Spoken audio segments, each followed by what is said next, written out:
좋습니다. 예배하는 사랑하는 성도들에게 펼쳐진 성경을 통하여서 꼭 필요한 말씀으로 역사하여 주실 줄 믿습니다. 누가복음서를 통하여서 주님의 가르침 앞에 깨달음이 있게 하시고 순종이 있게 하시고 그것이 복이 되는 성도들 되게 하여 주옵시기를 예수님의 이름으로 기도하옵나이다.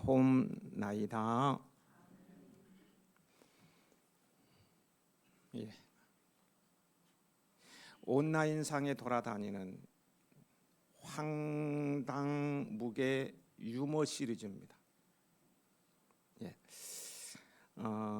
절벽에서 떨어지다가 나무에 걸려 살아난 사람은 어떤 사람? 덜 떨어진 사람이라고 하죠. 10,000원짜리와 1,000원짜리가 길에 떨어져 있으면 어느 걸 주울까요? 둘 다. 하나만 더 하겠습니다. 인삼은 6년 근일 때 캐는 것이 좋은데 산삼은 언제 캐는 것이 제일 좋은가요? 보는 즉시. 황당무계 유머 시리즈였습니다. 오늘은 황당무계한 이야기를 좀 해야 할 것 같습니다. 황당무계란 헛되고 터무니없어서 믿을 수 없다, 그런 의미이죠. 이와 비슷한 사자성어로는 허무맹랑이 있을 것입니다. 정말 황당무계하고 허무맹랑해서 헛웃음이 저절로 나오는 이단 이야기입니다. 그러나 심각성을 가지고 들어야 할 것입니다. 황당무계한 이야기부터 시작하는 저의 고뇌도 이해해 주셨으면 합니다. 예수님께서 잡히시기 전에 제자들과 함께 마지막 만찬을 가지시며 자신의 죽음을 준비하십니다. 이 마지막 만찬, 즉 유월절 만찬은 출애굽 사건을 기억하게 합니다.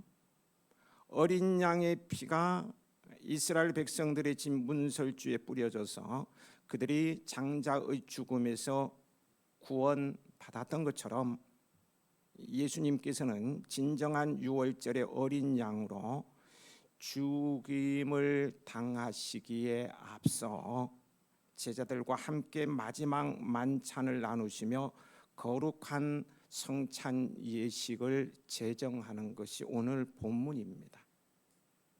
그런데요, 오늘의 이 본문이 이단에 의해 오용되고 있다는 사실입니다. 1985년 뇌출혈로 죽은 인간 안상홍을 하나님으로 믿는 하나님의 교회 무리들입니다. 그가 죽고 난 후 그의 부인인 장길자, 지금 살아 있습니까? 죽었는가요? 장길자는 성령의 신부라며 어머니 하나님이라 부르기도 합니다. 신천지와 함께 대두되는 대표적인 한국의 이단이기도 합니다. 시간이 좀 걸리더라도 본문의 그들의 주장을 좀 반박해 보겠습니다. 먼저 그들은 본문에 근거하여 유월절을 지켜야 영생을 얻는다, 구원을 받는다는 아주 희한한 주장을 합니다. 물론 그들의 주장은 아주 비성경적이며 정말 엉뚱한 주장이 아닐 수 없어요. 그들의 홍보지를 보면 기독교 신자들에게 혹시 구원을 받았습니까? 라고 물으면 예 라고 대답을 하지만 유월절을 지키고 있습니까? 라고 물으면 고개를 갸웃거리는 사람들이 많습니다. 그러나 사실 유월절을 모르고서는 구원을 받았다고 말할 수가 없습니다.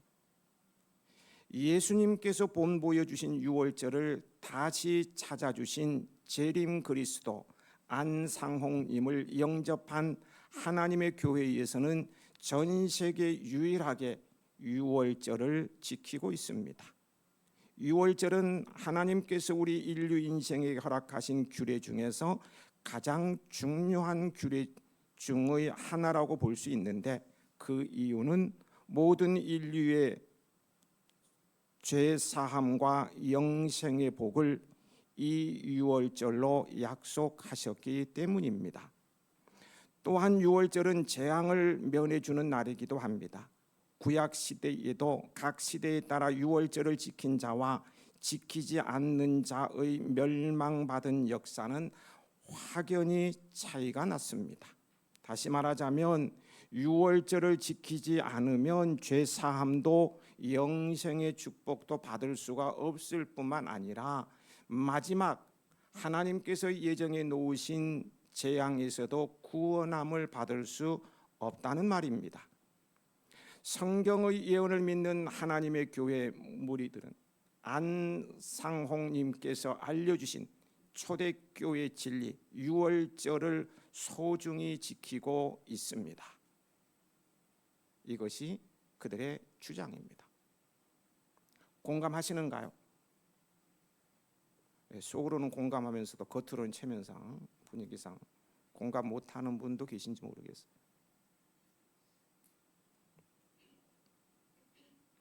기독교 신자에게 구원을 받았습니까? 라고 물으면 당연히 네 라고 대답을 합니다.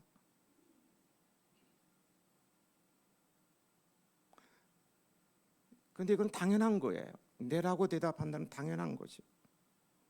네라고 대답하는 의미는 예수님을 그리스도 구원자로 믿음으로 구원을 받는다는 말입니다. 그런데 그들은 그러한 기독교인들도 유월절을 지키지 않으면 영생이 없다고 합니다. 구원이 없다는 것이죠. 한마디로 구원의 조건이 예수님이 아니라 유월절이라는 식입니다. 좀 더 자세히 말하면 그 유월절을 가지고 온 안상홍이라는 인간을 따라야, 그의 가르침을 받아야, 따라야 구원을 얻는다는 말입니다. 이런 허무맹랑한 주장이 어디에 있겠습니까?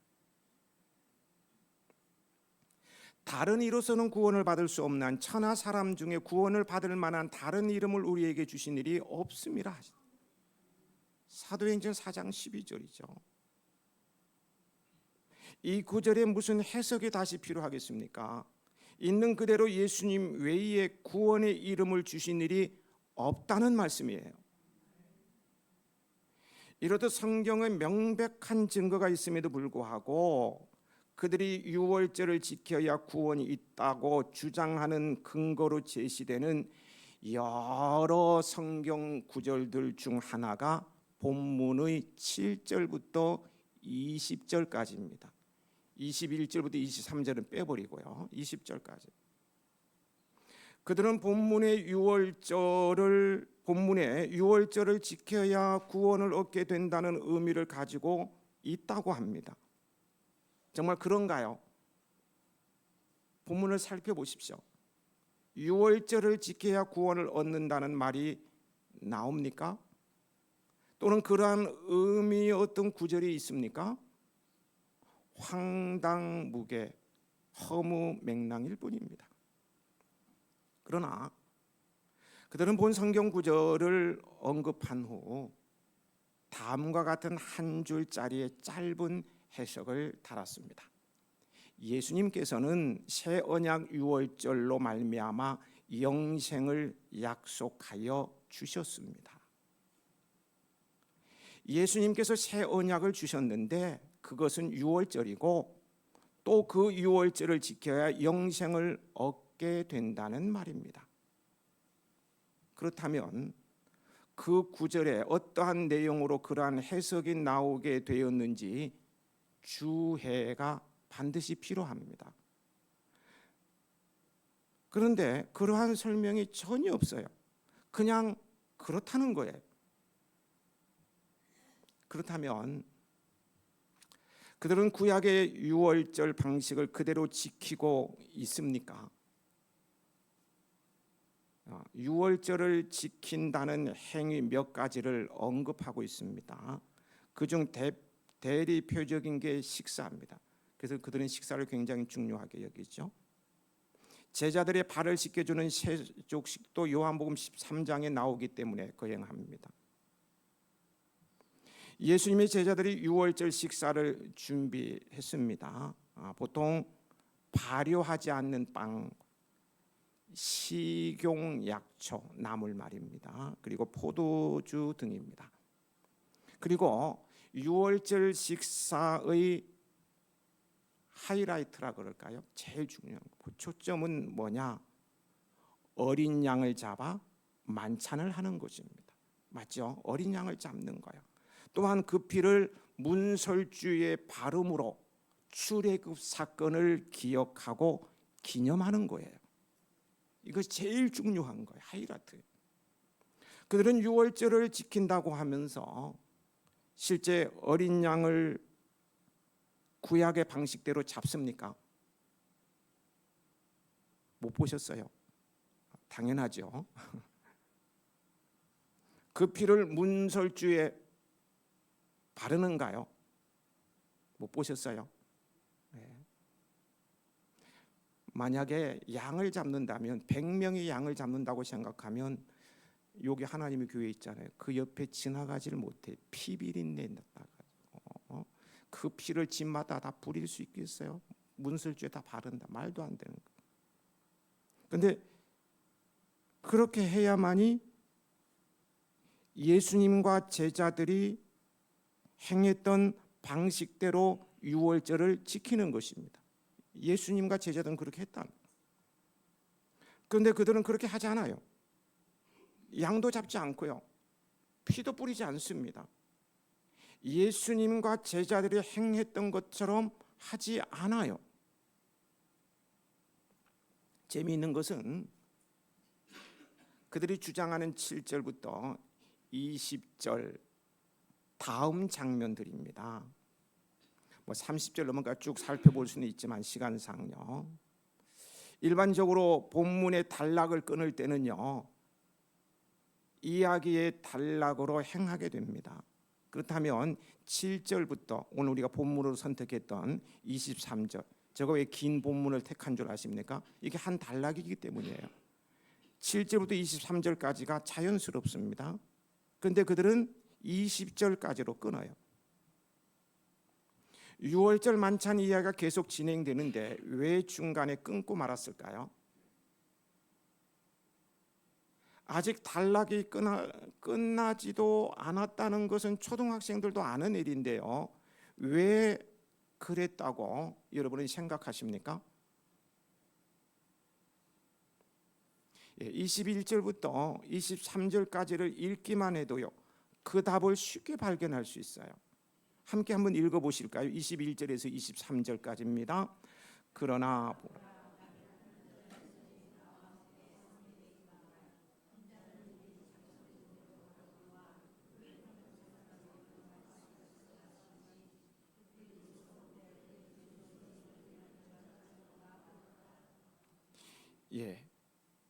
유월절 식사 자리에 불순분자가 있었기 때문에 이 구절을 빼버린 거예요. 예수님을 돈으로 팔아버리고자 하는 자가 함께 섞여 있다는 말입니다. 성경은 이미 그가 누구인지 언급하고 있어요. 우리가 1절에서 6절까지 말씀을 상고할 때 가룟 유다임을 알죠. 유월절 그 행사를 신성시해야 하는 입장인 그들은 하나님의 교회 무리들은 말입니다. 유월절 식사 자리에 배신자 가룟 유다의 등장이 그리 반가울 리가 없을 것입니다. 그래서 살며시 빼어버린 것입니다. 그런데 가룟 유다도요, 그날 예수님께서 베풀어 주시는 유월절을 지켰어요. 유월절 지키기 전에 나가지 않았어요. 지켰어요. 함께 식사를 하며 모든 순서와 절차를 밟았어요.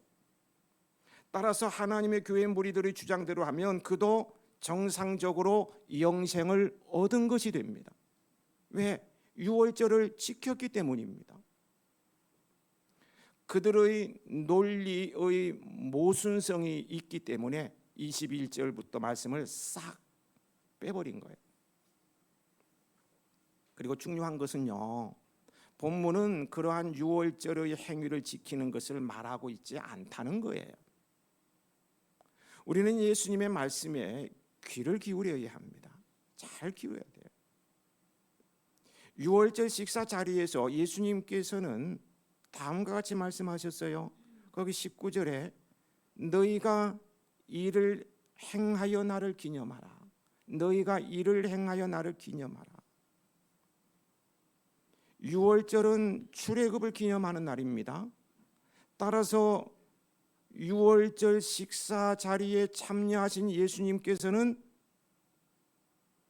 출애굽을 기억하라 라고 말씀하시는 게 옳은 거예요. 유월절 식사 자리니까 출애굽을 기억하라 그러셔야죠. 그러나 그렇게 말씀하지 않으셨어요.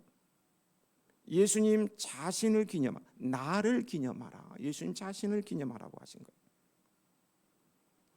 예수님이 무엇을 기억하고 기념하라는 말입니까? 그분의 옷차림, 말투, 걸음걸이 등인가요? 그런 게 아니죠. 예수님을 믿음으로 영생을 받기 위한 예수님의 모든 것을 기억하고 기념하라는 말입니다. 유월절의 올바른 의미를 알려주신 거예요.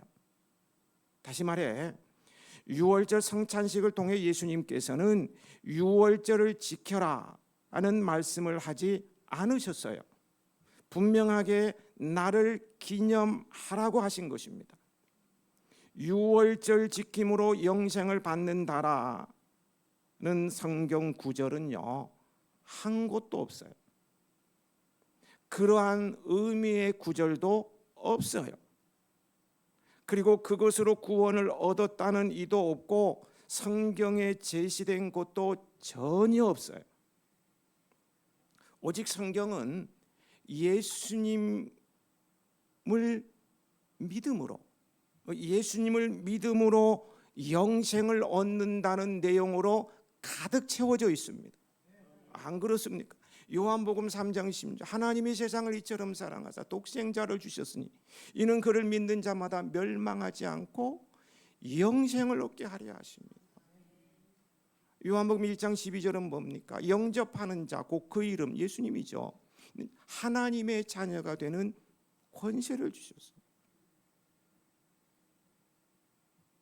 사도행전 16장에 보면은요, 감옥을 지키는 간수가 선생들이여 내가 어떻게 하여야 구원을 받으리까? 라는 질문을 던졌을 때 바울과 실라는 뭐라고 말합니까? 유월절을 지켜야 구원을 받지, 이렇게 말하지 않았어요. 분명하게 주 예수를 믿으라, 그리하면 너와 내 집이 구원을 받으리라 라고 말하였어요. 구원을 받는 것은 예수님의 이름으로, 하여튼 다 아멘 할 때까지 할 거니까 예수님의 이름으로, 이는 명백하고 영원한 진리입니다. 여러분은 예수님을 믿음으로 구원을 받으셨습니다. 그들이 20절을 언급한 후 새 언약은 곧 유월절로 해석을 했습니다. 정말 어처구니 없는 허무맹랑한 주장이 아닐 수 없어요. 황당무계합니다. 20절을요 아무리 읽고 또 읽어보아도요 새 언약은 곧 유월절이라는 논리가 나오지 않아요. 같이 한번 읽어보실까요? 20절이라고 했습니다.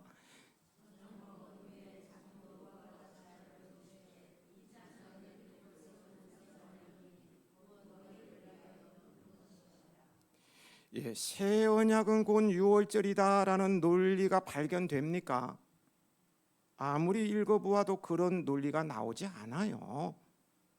이는 다른 번역 성경을 읽어도 그렇고요, 원어 성경을 보아도 동일합니다. 누워서 읽고 일어나서 읽어보아도 똑같아요. 마찬가지예요. 어떻게 그런 엉뚱한 명제가 나올 수 있을까요? 황당무계한 것입니다. 여러분, 새 언약은 하나님의 교회 무리들이 주장하는 대로 유월절을 지키는 것이 아니라 예수님 자체가 새 언약입니다. 구약에서 하나님께서는 사람들이 제사장들에게 희생 제사를 드릴 짐승을 가져오면 그들의 죄를 용서하시기로 동의하셨어요. 하나님께서 언약을 맺으신 것입니다.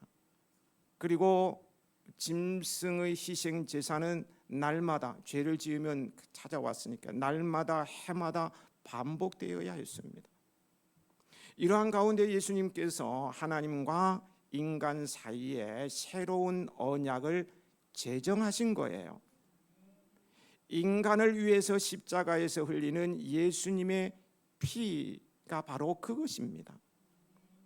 그러한 예수님을 믿는 믿음이 모든 죄로부터 우리를 해방시켜 주어요. 이것이 새 언약입니다. 다시 말해 예수님 그분 자체가 새 언약이신 거예요.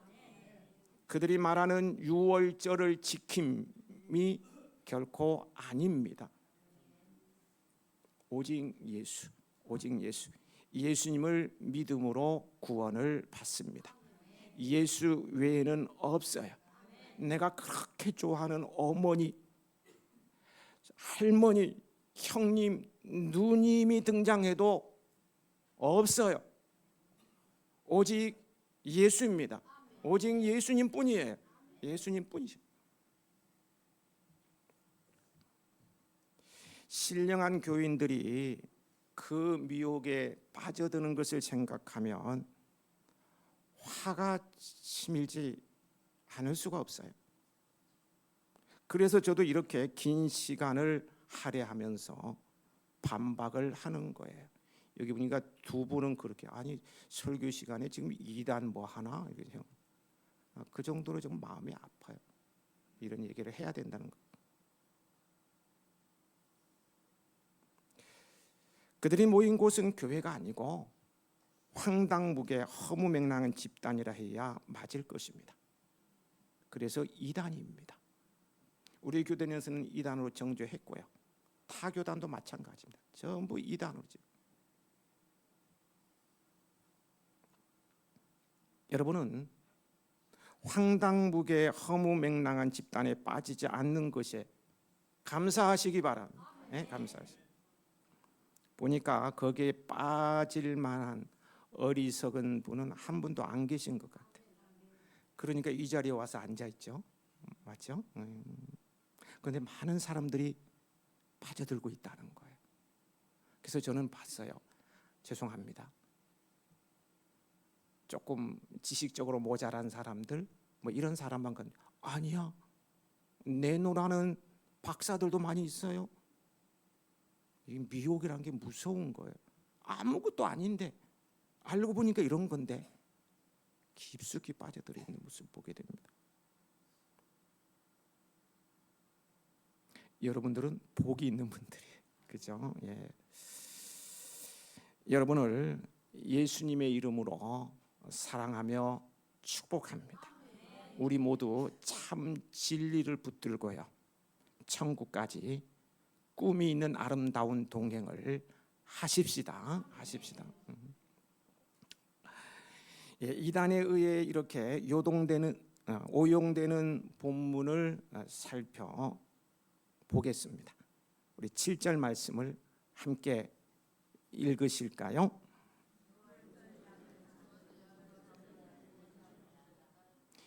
무교절이 되면 유월절 어린 양을 잡아야 한다는 것은 누구나 알고 있는 상식입니다. 그런데 왜 굳이 이런 표현을 쓰고 있는가 하면은요, 곧 유월절 어린 양 대신 예수님께서 십자가에 죽으실 날이 당도했음을 나타내는 상징적인 표현으로 쓴 거예요. 이제 8절에서 말씀하시는 예수님의 명령을 받들어서 베드로와 요한이 유월절을 준비하는 과정이 9절부터 13절까지 자세히 나옵니다. 이어 14절을 함께 읽어 보시겠습니다.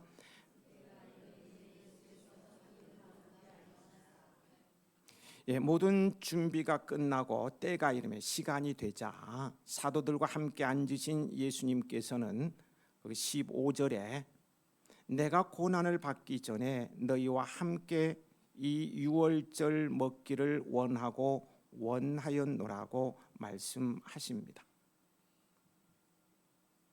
내가 고난을 받기 전에 라고 말씀하고 계셔요.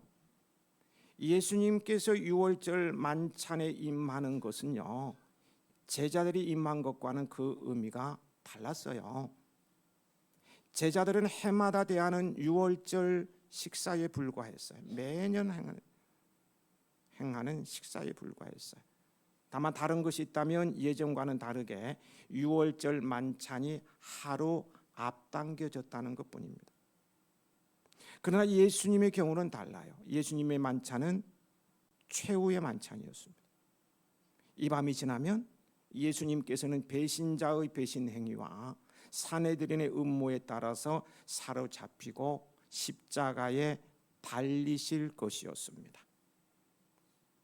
예수님께서는요, 자신이 앞으로 당하실 이 고난을 알고 계셨어요. 모르게 다 알고 계셨어요. 또 그 십자가의 고통이 얼마나 힘든 것인지 그 정도도 정확하게 알고 계셨어요.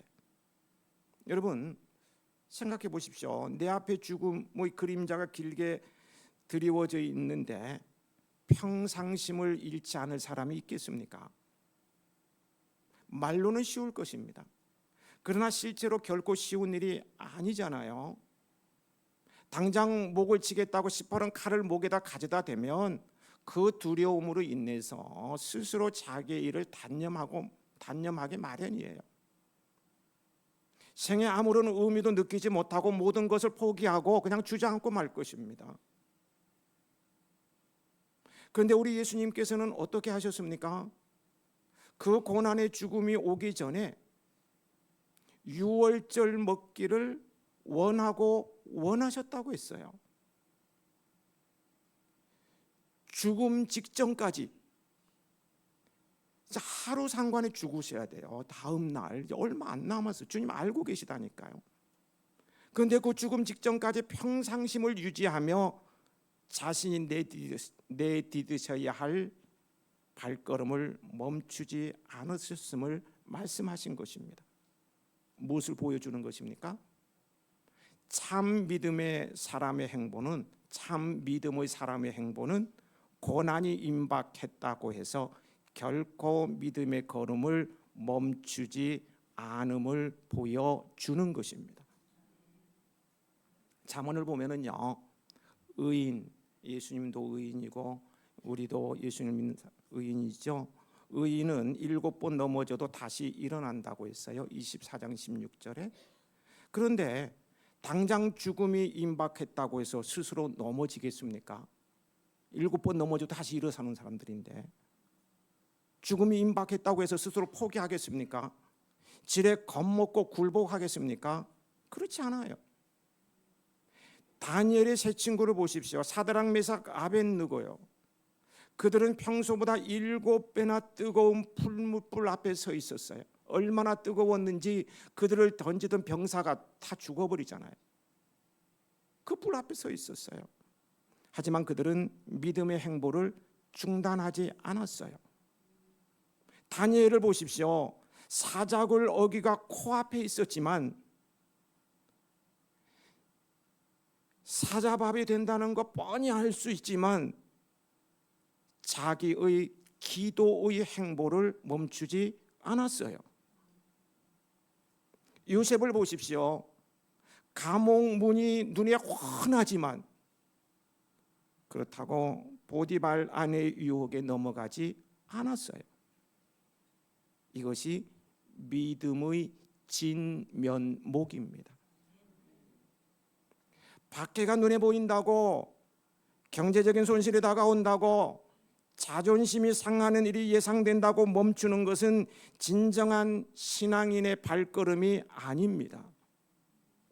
비록 내일 지구의 종말이 온다 할지라도 오늘 사과나무 한 그루를 심는 마음으로 하나님께서 내게 주신 일을 묵묵히 하는 것, 이것이 참 신앙의 진면목입니다. 이런 신앙의 진면목을 보이는 여러분들이 되시길 축복합니다. 16절을 보면 예수님께서는 내가 너희에게 이르노니 이 유월절이 하나님의 나라에서 이루기까지 다시 먹지 아니하리라고 말씀하셨습니다. 또 거기 18절에도요 이와 비슷한 말씀을 하셨는데요. 18절은 같이 읽어보실까요? 내가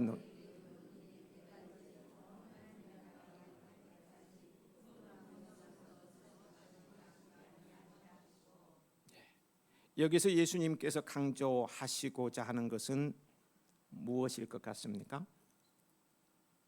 포도나무인가요? 아니면 다시 먹지 않겠다는 것입니까? 아니죠. 예수님께서 강조하시고자 했던 것은 반복되고 있습니다만은 하나님의 나라입니다. 지금 예수님께서 처한 상황을 보시기 바랍니다. 희망이 넘쳐나는 상황이 아니었어요.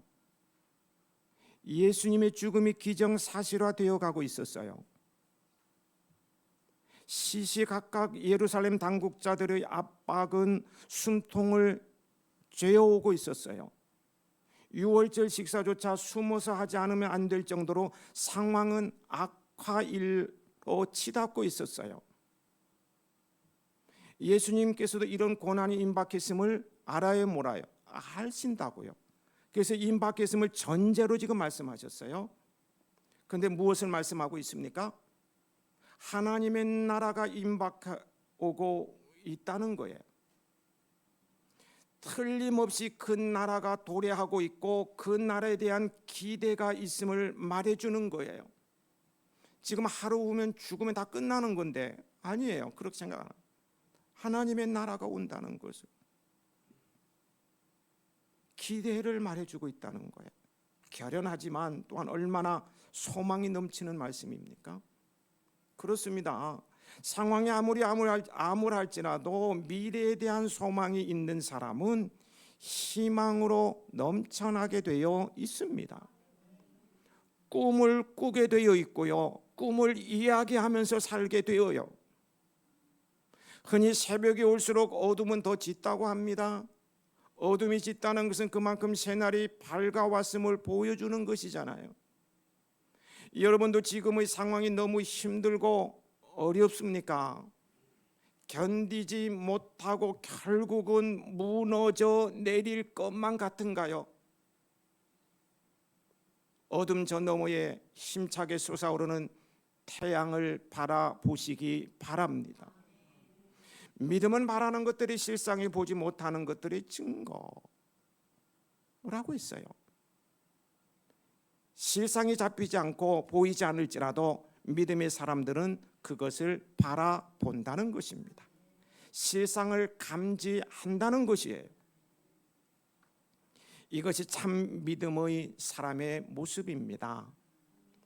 참 믿음의 사람은 짙게 몰려오는 검은 구름만을 바라보는 것이 아니라 구름 너머에 있는 태양까지 봅니다. 아브라함도요, 바랄 수 없는 중에 바라고 견뎠다고 나오는데요, 이 바랄 수 없는 중이라는 건 어마어마한 말입니다. 단어가 암축되어 있어요. 앞뒤 좌우 꽉 막히고 되는 일이 없는 상황, 두려움, 불안 다 포함되는 단어예요. 그런데 바랄 수 없는 중에 뭐 했다고요? 바라고 견디었어요. 바라보고 견디었다고요. 그래서 복이 될지라, 복이 될지라, 복이 되었어요. 믿음의 조상으로 불리워지고 있어요. 여러분도 이러한 믿음과 소망의 안목으로 현실을 바라보시고요, 어떤 고난도 견디고 이겨낼 수 있는 강한 믿음의 소유자들이 되시기를, 고난을 소망의 믿음으로 이겨내신 우리 주님 예수 그리스도의 이름으로 권면하며 축복합니다. 여기까지 하고 오늘 저녁 시간에 계속 이어가도록 하겠습니다.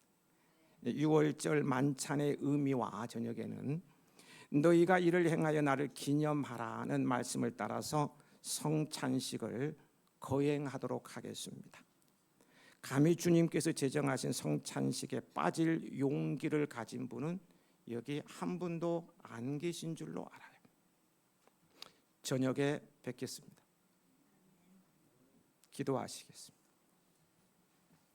아버지 하나님,